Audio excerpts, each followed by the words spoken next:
If you're American and you visit Germany, one thing that might throw you off is tipping culture, or lack of it.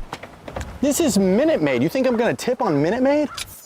Okay, Jesus Christ. Because here in the US, tipping is mandatory, but in Germany, it's just a small gesture. But why is it so different? In America, tipping isn't just expected. It's basically part of a server's salary. Waiters, bartenders, baristas, they all rely on tips to survive.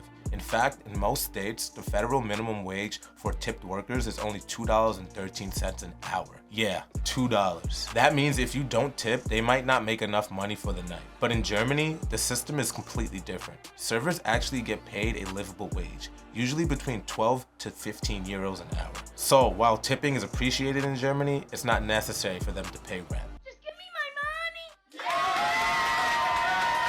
In the US, tipping has been ingrained into our culture. If you leave anything less than 20%, you're basically seen as rude. There's even that awkward moment when the bill comes and you have to do quick math in your head. Okay, 15% if the service was bad, 18% if the service was decent, or 20% if the server was amazing. And the restaurants take advantage of this. They keep wages low, knowing that customers will cover the difference. But here's the crazy part. Even non-tip jobs in the US are starting to ask for tips. It's not enough because of inflation. The price of food is high as a giraffe's, well, you know what I mean.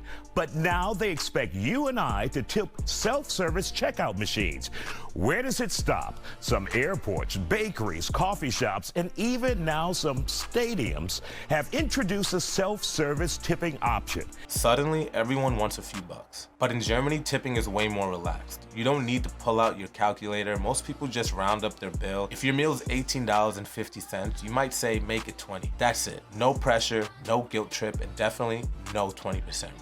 A typical tip in Germany is 5 to 10%, and sometimes people don't tip at all if the service was just okay. And guess what? Servers don't chase you down the street for it. If you tip like an American in Germany, dropping 20% on every meal, people might actually look at you weird. Some might assume you're showing off, like look at this rich American throwing money around. Others might even think you just don't understand how things work. And a fun fact, if you just leave money on the table and walk away, your server might be confused. In Germany, you hand the tip directly to them while paying or tell them to keep the change. So which system is better? In Germany, servers don't rely on the kindness of strangers to make a living, but in the US, tipping culture is so ingrained that it's hard to imagine restaurants functioning without it. But honestly, wouldn't it just be better if businesses pay their workers fairly instead of relying on customers to make up the difference? So what do you guys think? Should America just get rid of tipping or just pay higher wages? Or do you like the idea of rewarding good service? Let me know in the comments, and be sure to like, comment, and subscribe, and hit the bell icon to be notified when I post more videos.